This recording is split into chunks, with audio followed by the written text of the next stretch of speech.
We're just getting started, so good timing. I'll just give a quick introduction to myself. So I'm Lee Fitzpatrick, and I'm the owner and managing director of Outlaw Social, so a multi-discipline marketing agency based in Edinburgh, and we support clients across multiple sectors, really to join the dots of their marketing strategy to basically push them towards return on investment from their marketing. But we also offer a range of services and solutions, everything from content marketing through to advertising, website development, and a whole host of other bolt-on products and services. And this is episode 3, I believe, of our 12-part, I'm just letting someone in, 12-part marketing webinar series, which is called Pandemic Proof Your Business. Morning, Mark. How you doing? Morning. Yeah, figuring out the mute. Sorry, I'm not getting any sound. Just give me a second. How's it going? You all right?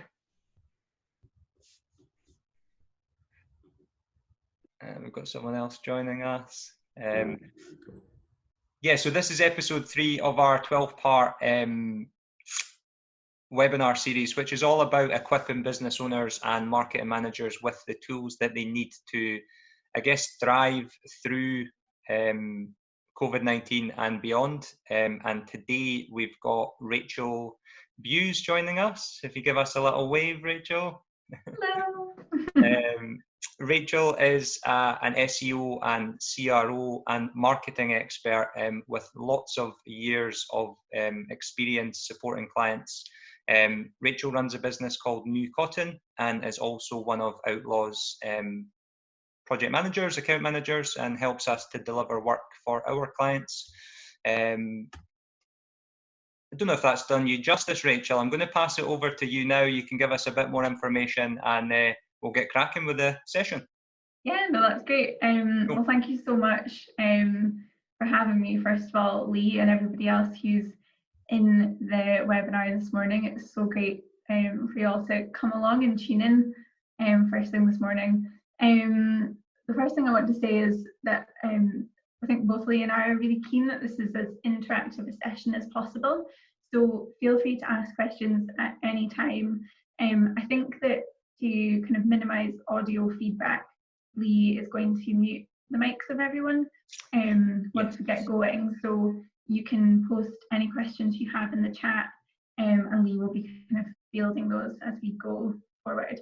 There will also be the opportunity to ask questions at the end, and my contact details will be there too. If you have anything at all you want to follow up on at any time, I'm more than happy to chat by email or phone if you'd like any more information or any more clarity. And I'm also more than happy to circulate the slides, so don't feel like you need to be hurriedly writing down notes. The 2 things I'll preface before I get going. One is that I have about 500 tabs open because I've got my presentation, my notes on Zoom. So if at any point I get a bit confused, bear with me, or if what I'm saying doesn't match up with my slide, feel free to wave and shout and say, I think you're on the wrong slide, Rachael. And then the second thing is I'm very pregnant and I keep getting very out of breath. So if I look like I'm losing the ability to talk, just bear with me while I gather my breath. That would be most appreciated. So I'll try and go through at a good pace. So I'm just going to try and share my screen. Fingers crossed. As Lee mentioned, my name is Rachael. I am a digital and content marketing specialist. I've been working in this field for some time, about 8 years now. And as Lee mentioned, I run a responsible marketing agency called New Cotton.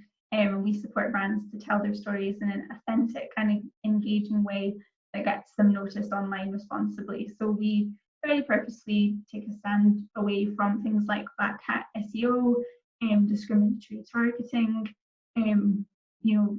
posting cold mailers that feel particularly familiar, or making overinflated promises. We're always very conscious about what we do, and that's very much drives our work. So it's a little bit about me. So this morning we're going to take a look into Google Analytics and cover how it can support your business in practical terms. So there's already loads of information out there about kind of the technicalities of Google Analytics and how you can manipulate the data sets to answer some of the key business questions. We're going to cover that a little bit, and I'll give some instructions on how you can find really important key nuggets of information and how you can apply them to your business. But because there's already so much out there about the technical side of things, I think this morning it makes more sense to focus on the questions that your business can be asking and how Google Analytics can help to answer those questions. So throughout my slides, I've got some information in brackets in kind of black text. Those are the kind of clear instructions of where you need to go in Google Analytics to find the information that I'm talking about. And as I said, I can give you the slides at the end so that you have that information there in front of you. So a little bit about Google Analytics. In its simplest terms, Google Analytics is home to much of the useful data that is generated by your website. It is undoubtedly one of the most powerful tools in your marketing arsenal. It gives you the data that you need to measure ROI and success for the things that you're working on. The one thing I would say about Google Analytics is sometimes it can feel a bit scary, maybe a little bit overwhelming if you're not familiar with the platform and how it works. The key thing is to not be afraid. You can't break it. You can in fact make really great use of it. So we're going to cover a little bit about the platform and how best to use it for you and your business. And before we hop into Google Analytics itself, just to say, if you're not sure, if you have Google Analytics set up, you're not sure if it's working correctly, your developer or whoever looks after your website is probably the best person to answer that question. So let's hop into Google Analytics. Rachel? Yes. Just before we start, could we do that poll? Yeah, let's do the poll. Okay, we'll just get a sense for who's using analytics just now. So I'm just going to share a poll quickly, guys. And I'll get you to share your answers.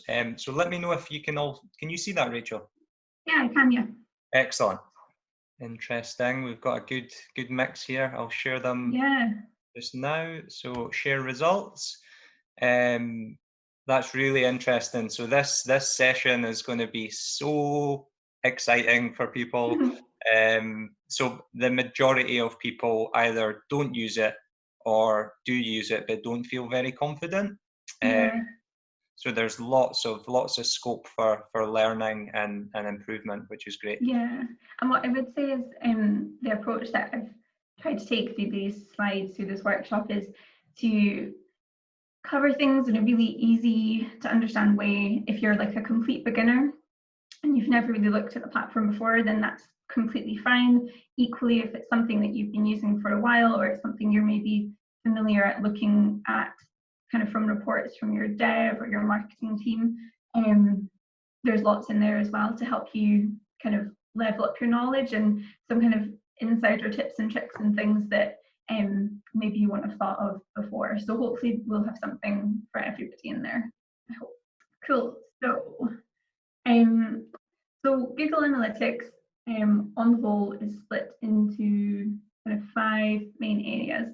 I'm going to just briefly explain what each of them do and show you how to kind of manipulate your date range before we get into kind of 4 key kind of questions that your business can be asking and getting answers from Google Analytics. So the first section we've got is real time. This section shows you what's happening on your website right now.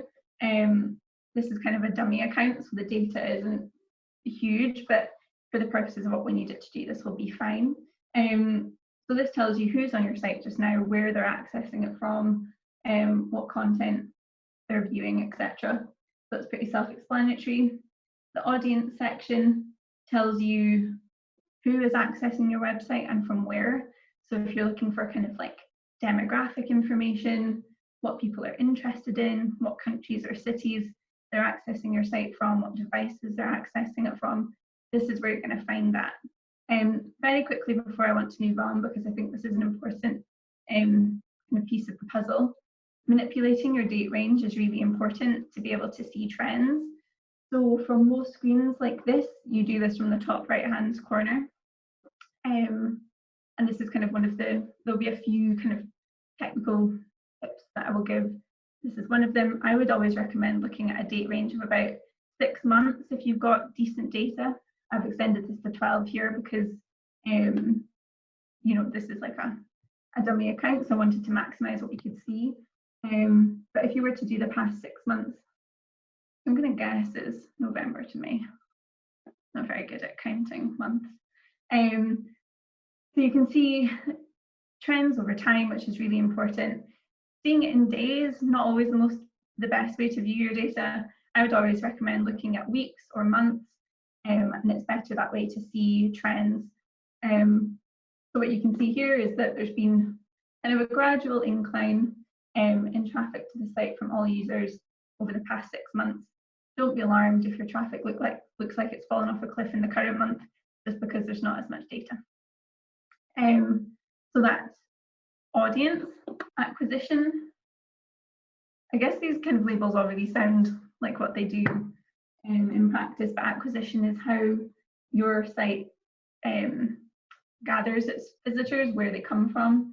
So things like it breaks up by organic search, social media, referral links, people who are searching for it directly in the URL bar, whether they're coming from Google Ads, etc. And if you've got it integrated with Google Search Console, your data is in here too, which is really useful. Lastly, we've got behavior. So that's what people do when they're on your site, how they use it, what content they're accessing. This is probably one of the key areas of information when it comes to looking at things like what blog content you should be producing if you are creating a new website, which pages you want to be keeping, things like that. And then finally, you've got the conversion section as well. So if you have goals configured on your website and events, well, specifically goals in the conversion section, this is where you will see that data, so how people are converting on your website. But we'll cover that in more detail in the further slides. So first of all, I want to chat a little bit about how Google Analytics can help you to get to know your audience better and to understand where your market opportunities are. So we have three kind of examples of places I've listed to kind of pull that information from. So first of all, we're going to look at your interests of the audience, of the people that are coming to your website. So I'm just going to change this date range again, so we've got more data to play with. So what is especially interesting about this section of data is it tells us more about the interests and the interest groups of the kind of people or personas that are coming onto your website. And not only can this help you to understand if your kind of targeting is correct, so if you are actually engaging people with your website who you think are interested in your product or service, it can also tell you if there are people out there who maybe you hadn't considered. So actually, this account has pulled data from the New Cotton website. I never even knew how many like apparel companies or like air travel, there's lots of kind of market segments in there that I hadn't even thought of. So it's quite an interesting place to see, A, if your targeting is working correctly, but B, if there are new audiences out there that you maybe haven't even thought of. And we're also going to look at geography, because this helps tell you where in the world your kind of target market is.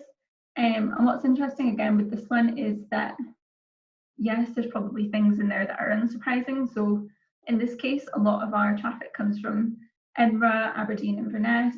But there's also some users in there from Paris, Amsterdam, these are markets that I'd never even thought about. So quite often you might find that you've got a group of interested parties in a place in the world that you maybe hadn't even considered.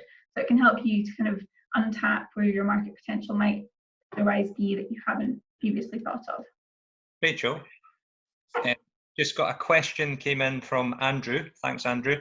So he said, with regards to the interest data, how does Google identify a visitor's interest? So I think what he means is how does it gather that data on the visitors?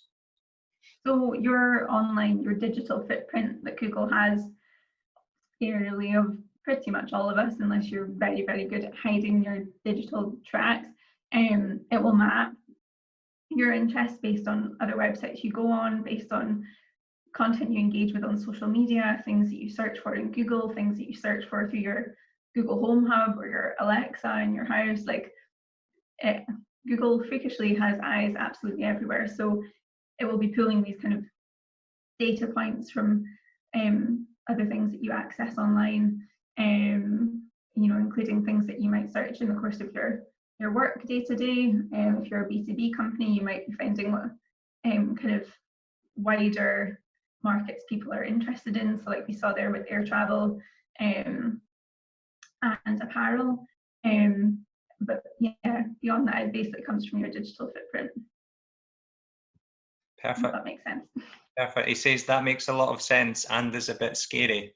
I know, it's terrifying, right? That's why we're very big on making sure we use this data responsibly, because all this data is very powerful. It has to be used in a way that's responsible too. So finally, on getting to know your audience better, I'm going to cover a little bit about demographics. Again, this kind of comes down to the targeting of your campaigns, or if you're starting to hone down your target personas of who it is that you want to speak to, really understanding what kind of age brackets they fall into, male, female, etc. It really just helps in terms of you crafting a message that you think is appropriate for your audience and is likely to engage them. Cool. So the second question that I wanted to cover is answering the questions that your audience is asking. So there are two reasons that this is important. To begin with, we can find out from Google Analytics what search terms visitors are using to access your site. And by that, I mean, we can find out what people are typing into Google to bring up your website. It's important to look at these for multiple reasons. One is that we want to make sure that what your site is being visible for, is appearing for, are terms that are relevant to your service offering. Sometimes there might be some really obscure anomalies in there that your site might be ranking for, that mean when people click on them, they're not getting what they're looking for. There's all sorts of examples of products and services that share similar names, and when people click on one website, they're looking for something else, which can disproportionately affect your bounce rate and can be quite frustrating. So it's just getting a good insight into that. That can also be taken further by conducting like a full keywords research or competitor analysis process, which actually also kind of freakishly allows you to understand what keywords your competitors are ranking for, but which your site is not, and then strategically adding content to your website to ensure that you are visible in the same searches that your competitors are visible in. And you always want to be visible where your competitors are visible, on the whole, especially for products and services you're offering which are very similar, because you always want to be in that kind of set of potential candidates to meet your client's need. So second from that, so not only can we see which questions visitors are asking to get onto your site, we can also see what they're looking for on your site when they reach it. So if your website has a search function, like a search bar at the top, like this mock-up that I've got here, we can actually analyze all of the queries that are put into that search bar through Google Analytics. So again, this is helpful for two reasons. One, we want to make sure that whatever customers are looking for on your website is really easy to find. So if you've got lots of people that are looking for the same information, you want it to be quite high up your site's navigation and really easy to get to. If people are constantly searching for something that you think is relatively easy to find on your website, it could mean that it's maybe not as easy to find as you think it is. People might be describing your service or product in different terms than you are. So it really helps you to just get an insight into that and make sure that you can adjust where the content is on your website and how people access it to kind of reduce, sorry? Rachel, I was just going to pitch in there with a practical example that we came across in terms of, and you'll probably have some tools that you'll share on this later on, but we were doing some work for a client recently who thought that their key search term was rewires. So they were an electrical company. And the obvious keyword to them was rewire, and they were really ambitious to rank for that keyword. But what we actually found when we done the research is no one was searching for rewires. And when we worked that back, it's actually because people who aren't electricians don't understand that they need a rewire until they get an electrician out to fix a fault. And that's the point when the rewire would be recommended. So that's a practical example of really thinking about what people are actually typing into the search bars when they need a service. Yeah, it's so true, because like you say, Lee, not only will people be searching for that in Google, which you want your site to be ranking for, but also potentially if they hit your website, will be trying to look for that information in your website. And it's quite often occurs if you've got a particularly technical product or service that makes a lot of sense to you in the terminology you use in your company to explain it internally. But when you actually think about how people are searching for that in practice, it can be very different. So similar things like you say, electricals is a great example. Plumbing and kind of other services like that is similar too. Quite often businesses will structure their website in a way that suits their kind of their internal communications or their internal structure, as opposed to thinking about, okay, someone's coming to this completely cold and is looking for my product or service. What words are they going to be using to look for it? It's unlikely they'd be looking for a rewire. They might be searching for, my lights have stopped working, or my fuse box is blown, or I don't know, I'm completely non-technical in electrical terms, but people are more likely to search for their pain points than they are to search for your kind of technical terminology of how you would describe a service. Yeah. Cool. So there's lots of reasons why it's important to make sure that what customers are searching for is what you are giving them on your website, and speaking to them in their terms. So if you're finding in your search bar on your site that lots of people are looking for something maybe you don't have, consider creating content around that. We know that when you follow this thought process through, it can reduce the bounce rate on your site, which is the number of people leaving your site. It can improve the dwell time, which is the length of time that people spend on your website, and it can also improve conversion, so the number of visitors to your site that become leads or customers. Cool. So the third kind of business focused question that Google Analytics can help you to answer is kind of improving your customer journey or your funnel. So we're going to cover this in a couple of stages, but first of all, I want to look very quickly at the customer funnel to the right of this slide.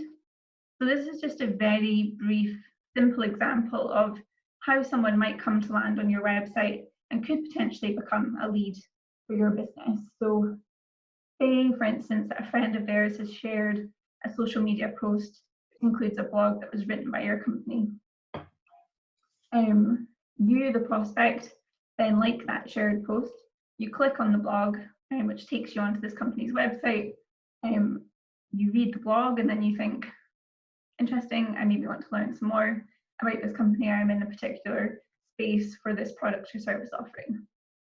So you click onto the services page, you like what you see there, but there's no clear kind of call to action, there's no contact details, there's no instruction that's kind of helping to guide that process of where you take that interest and what you do with it. So the prospect decides to go and make a cup of tea, clicks off the website, and then it's disappeared at the back of their mind.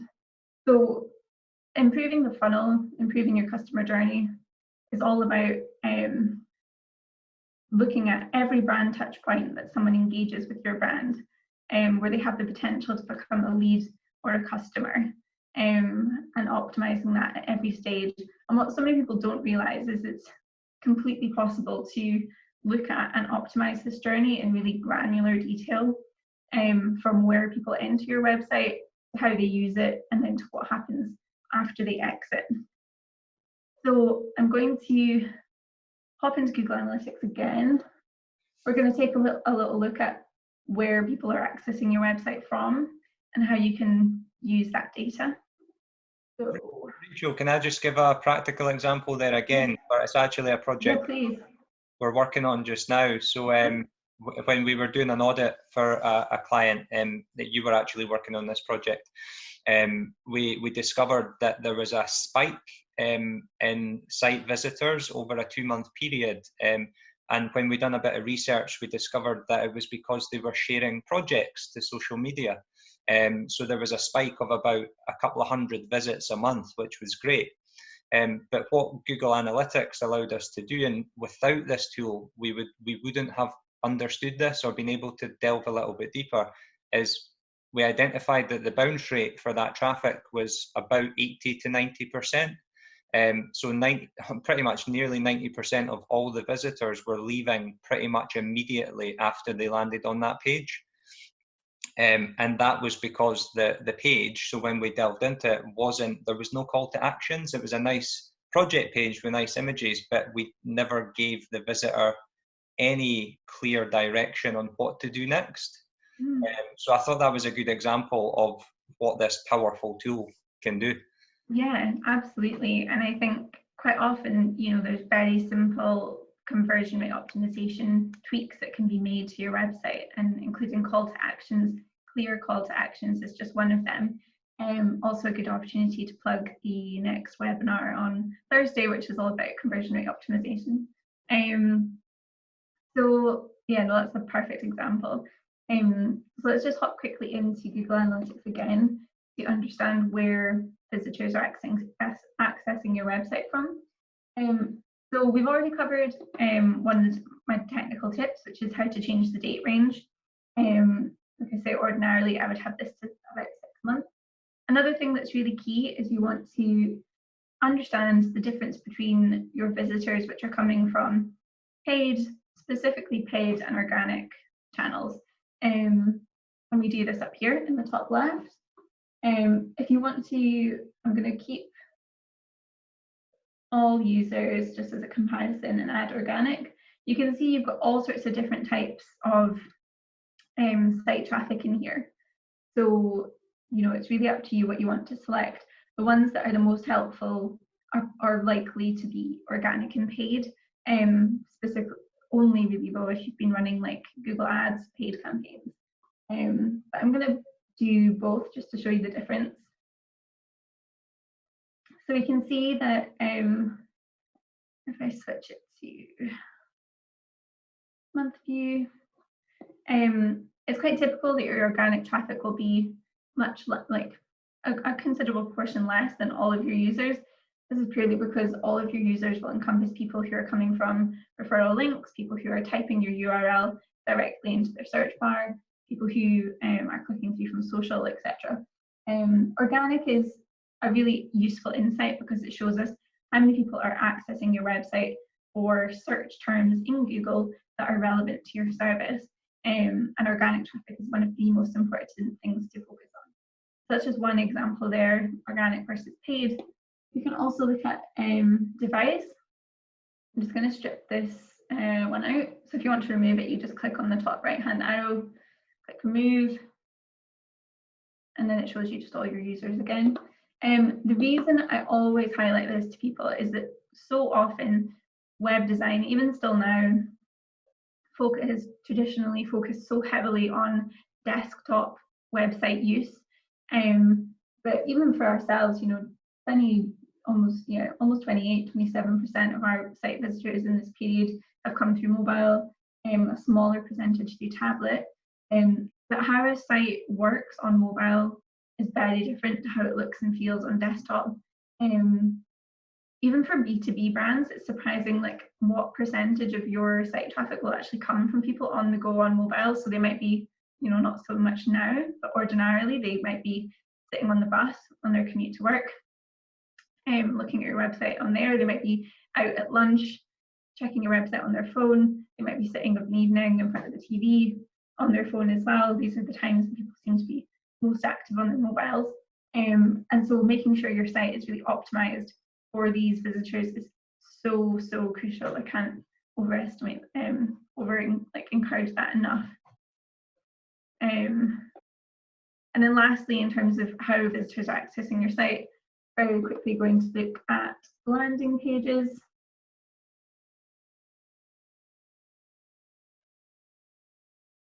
So this tells us the pages that people actually come to your website through. So it's the first page that they land on when they reach your website.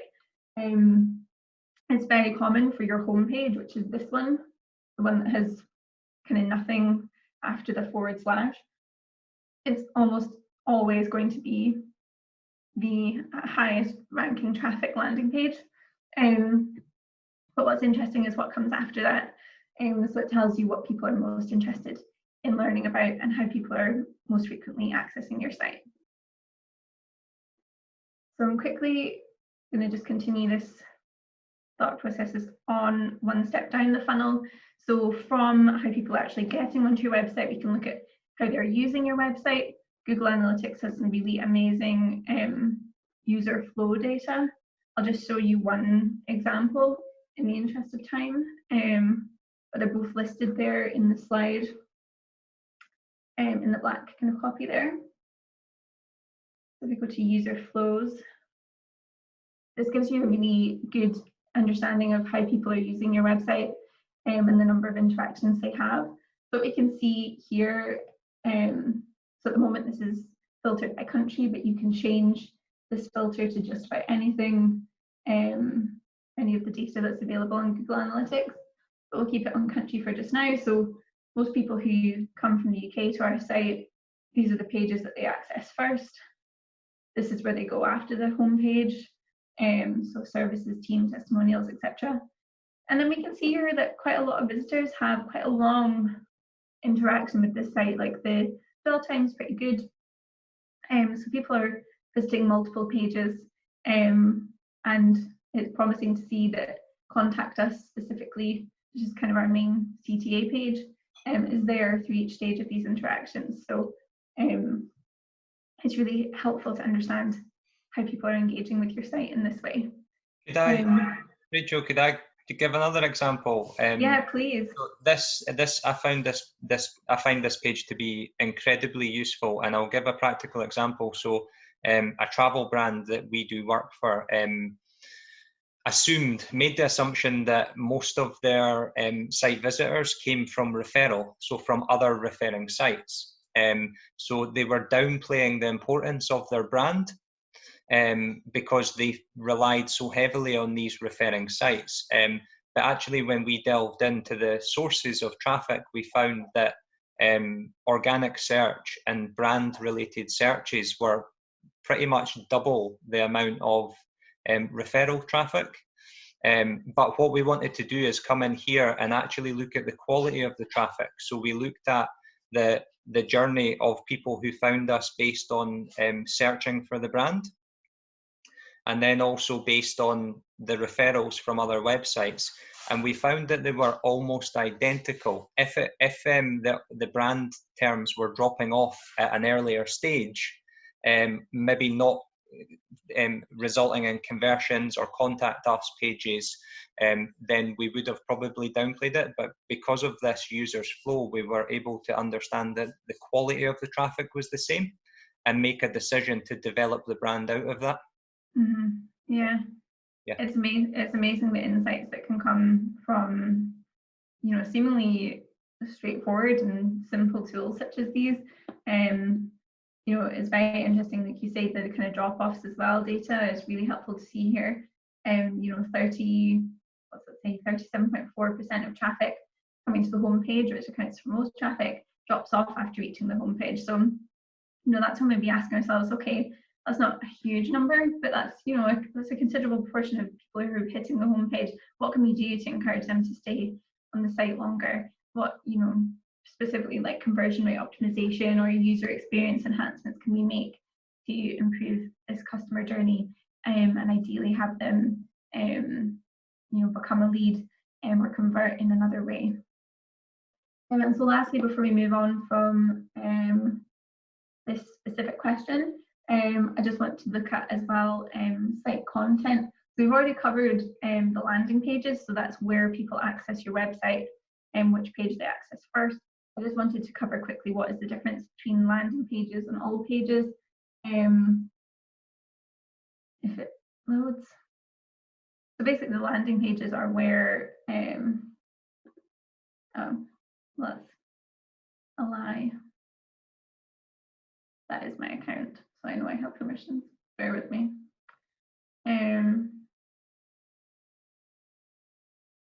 So the landing pages are where people access your website first. All pages is the content that they access while they're there. And that basically helps you to understand how people are using your website and what content they're finding most helpful. And much more can be done to kind of understand and optimize user journeys, which I'll kind of touch on in the next slide. However, like I've already said, a lot of this comes down to conversion rate optimization and kind of improvements that can be made on your website, and which we will cover again in more depth on Thursday morning.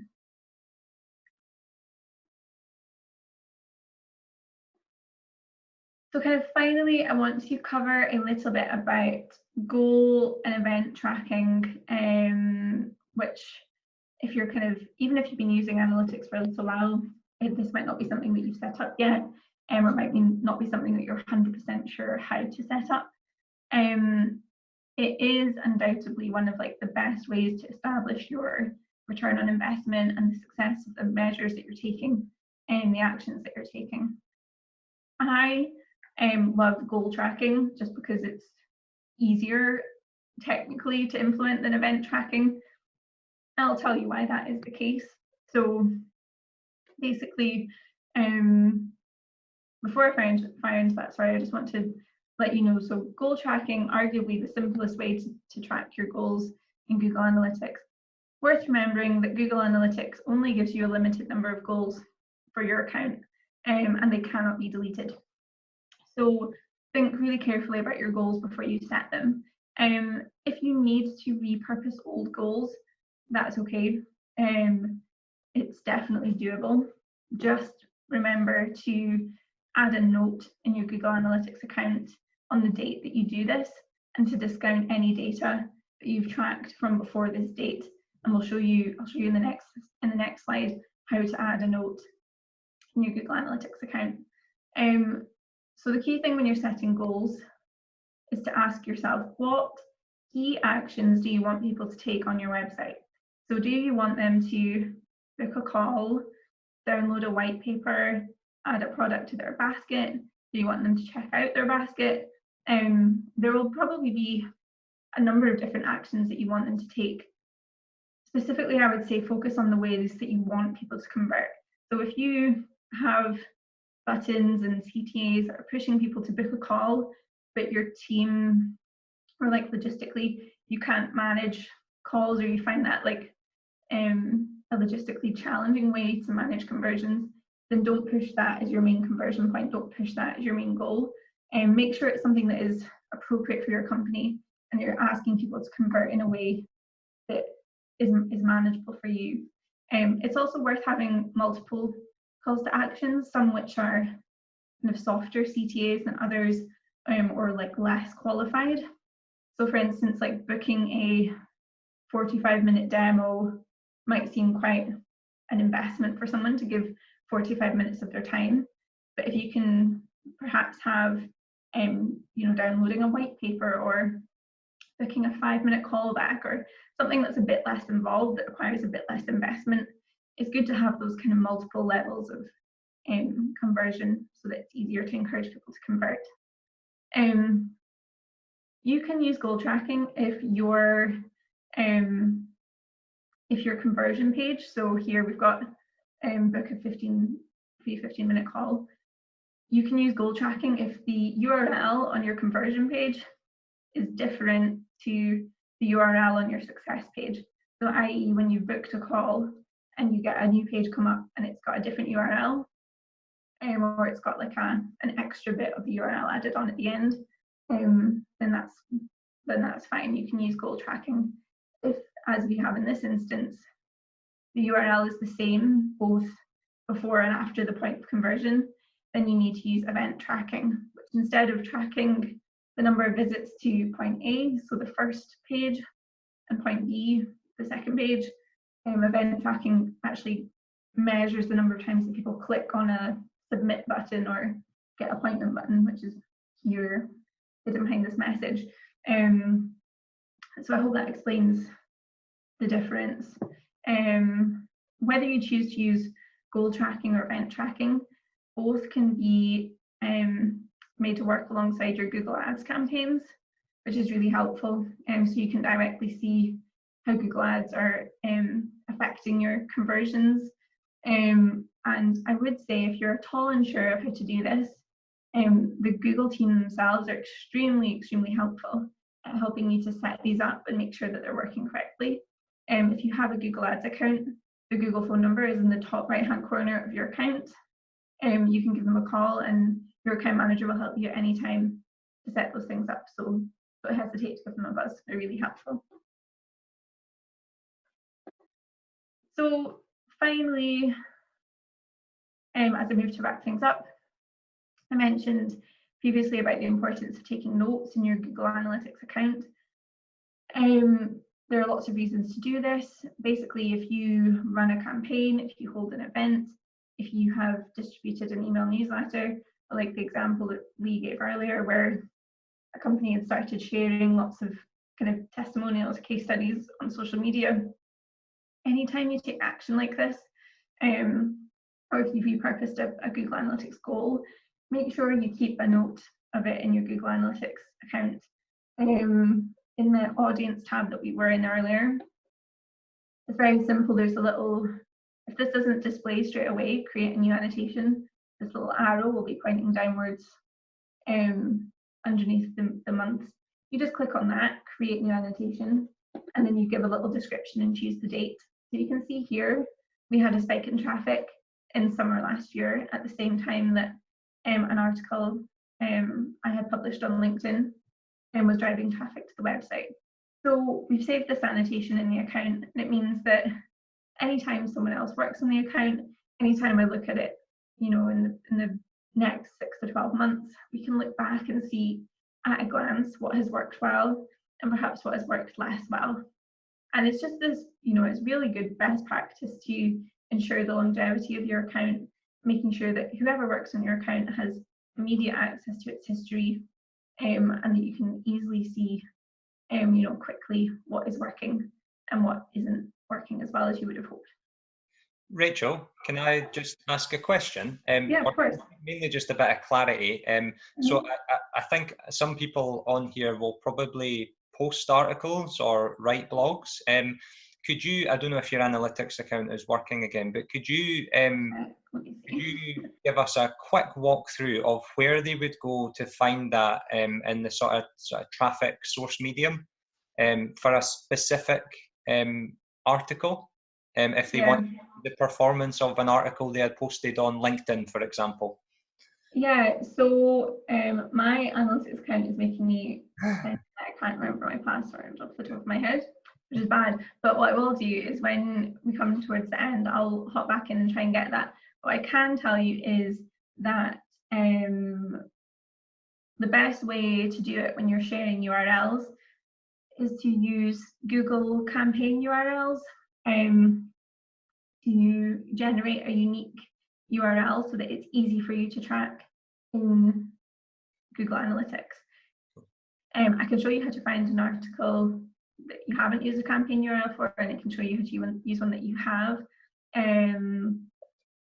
to check, you know, the impact of that article. And when I get back into the account, I will show you how to do that towards the end. And I can show you exactly where to create a new annotation as well. I would say if you kind of feel like, you know, if you're regularly creating content, so if you're publishing articles like 3 times a week, you might think, okay, it's maybe not worth my time creating a new annotation for each one of these. You can always keep, you know, a track of, you know, keep your own record of what you're doing in a separate like spreadsheet or a Google sheet somewhere else, and refer back to it. If you notice a particular spike in traffic, you can go back to your own records and say, okay, this one performed particularly well, we're going to include this as an annotation in Google Analytics. But yeah, I'll show you how to find the links when I get back into my account. Cool. So lastly, I just think it's really important to emphasize the importance of maintaining control of your Google Analytics account and only giving permissions to people who need access where necessary. There's several reasons why this is important. I've seen a lot of times clients that I've worked with, and I know he probably has too, where they will have worked with an agency in the past or a developer who will have set up the Google Analytics account for them, and they seem to retain the account login details. They seem to have control of the account under their agency. I would say that always remember that the data in your Google Analytics attached to your website is your legal responsibility to look after. It's data that is really helpful for your business to make decisions and to speak to your target audience more clearly. An agency should never withhold access from you accessing this. They should never refuse to hand over control or make it difficult to do so, but it's something that we see time and again. So I would just always encourage you to, even if you don't know how to set up the account yourself, that's cool. You know, hopefully you've got a developer or someone you're working with who can do it for you in a way that gives you the control and make sure you have that. But it's always worth asking the question if you're not 100% sure, and just making sure that's something that you have control over. And can I just add there, it might not be that you need that access just now, but it's really just future proofing. So often the time when we come into contact with this sort of thing is when clients are potentially building a new website. In order for us to do that effectively and to make sure that we mitigate any SEO impact or any delays, we need full access to the Google Analytics account. So it's probably a really worthwhile exercise just to check that, sense check it, and make sure you've got access for the future. Yeah, 100%. You don't want anyone to ever be able to hold you to ransom over it, or kind of withhold the data to such an extent that you lose all of the data that you have on your website, which I've also seen happen, and that's so frustrating. I'm actually going to be sharing an article later this week on LinkedIn of other things to look for when you're choosing a digital partner, and kind of red flags such as the above. So feel free to connect with me on LinkedIn if that's helpful or of interest to you.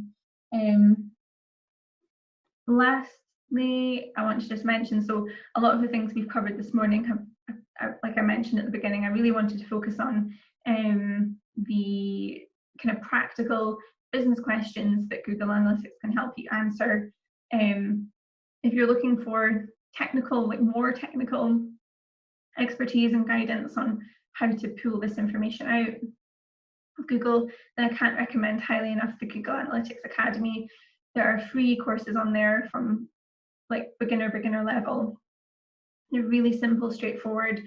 They give you a certificate once you complete them, so it's great for your CPD. If you've got a bit more time on your hands just now, or you're looking for other ways to enhance your business, that's a really good time to work on it.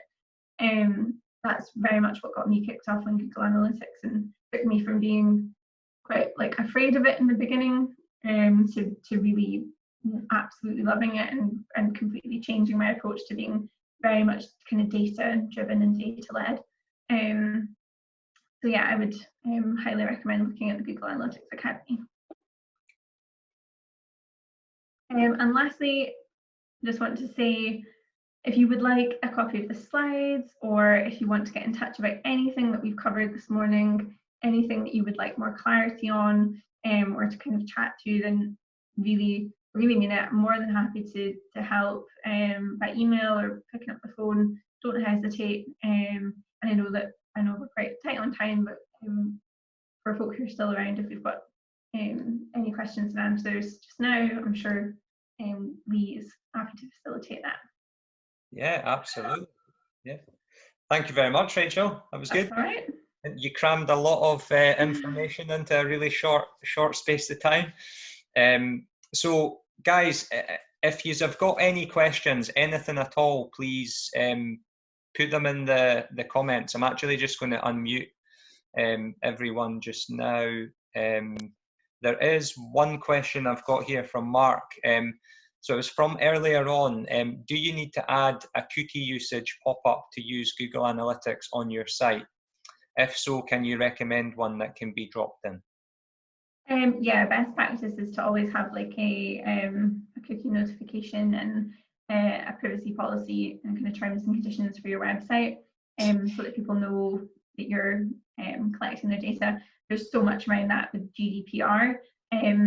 The ones that I always kind of turn to, I quite like their templates, there's a site called SEQ Legal, and I know a lot of other people who use them. You can either adapt their templates for free, or you can pay a small fee to like license the policies. I'm pretty sure they have a cookie notification in there. I know they definitely have terms and conditions and privacy policy. So I'd have a look at that site. Feeling that is something you can ask your solicitor about for kind of more legal advice, but that's probably a good starting point. Cool. If there's any, I'm just going to touch very quickly on installing the Google Analytics code. What we'll probably do in the follow-up email that Lauren will send over is we'll give some instructions on how to do that. It's likely that people might need to feel like they need to reach out to their developer, or likewise they can reach out to Rachael or Outlaw. But I think that might be quite useful to help people get that set up. It's relatively straightforward, and there's some tools that you can use as well, which are pretty straightforward to use. I've just got another question. So we have a Google Analytics account but haven't used it for a while. Is the Google site the best place to refresh our memory? So if you're looking for like kind of beginner, like technical kind of foundations of how to use Google Analytics, their beginner's course on the Google Analytics Academy I like completed it in not a very long period of time, but it was so incredibly beneficial, and it's free, and like I say, you get a certificate and everything like that, so it's quite a good, that's probably the best starting point. If you have Google Ads, if that's something you use, you'll have a Google Account Manager, and if you've got specific questions on making sure things are set up properly, they can also help you to do it over the phone for free. And I always have really good experiences of speaking with Google. And the really good thing about the Google Analytics Academy is it actually, at the end of each section or module, it forces you to go into the Google Merchandise Store and actually test what you've learned. So you have to go through Google Analytics. So it's I actually refreshed my memory on it a few weeks ago, and I just set aside an hour for 5 days and I think I completed it in 3 hours. That's a great place to start. It'll help build some confidence. Cool. Do we have any final questions? Anyone want to unmute themselves, or are we good? I'm just going to post the Google campaign URL builder in the chat, and tell you that if you want to, once you've shared an article using your Google campaign URL, it should show in your behavior. Oh, I'm just going to type it in here. So you should be able to see the slug of the article you posted using your Google campaign URL in analytics under the all pages section of your site. And you can search for the specific slug, which is like the bit that comes at the end of your URL. You can search for that in the search bar at the top of where it lists all your pages. Yeah, if that makes sense. Yeah, absolutely. And I think just to finish, we'll be covering a lot more on Thursday morning in the CRO, so conversion rate optimization session. We'll be delving into a bit more detail about how to actually look at your site from a conversion perspective and make incremental changes that can make a massive impact. So using the blog as an example, if you're investing a lot of time into writing articles for your audience and sharing them on LinkedIn, you can start to look at the data and look at the landing pages and the blogs. And if you've got a really high bounce rate, potentially putting in, dropping in pieces of content or contact forms or call to actions that can encourage that user to take an action once they've read the blog. So yeah, looking forward to Thursday. Hopefully you guys can all join us. And yeah, we'll say goodbye for now. Thanks for joining, everyone, and have a good day. Thank you so much for joining, everyone. Thank you.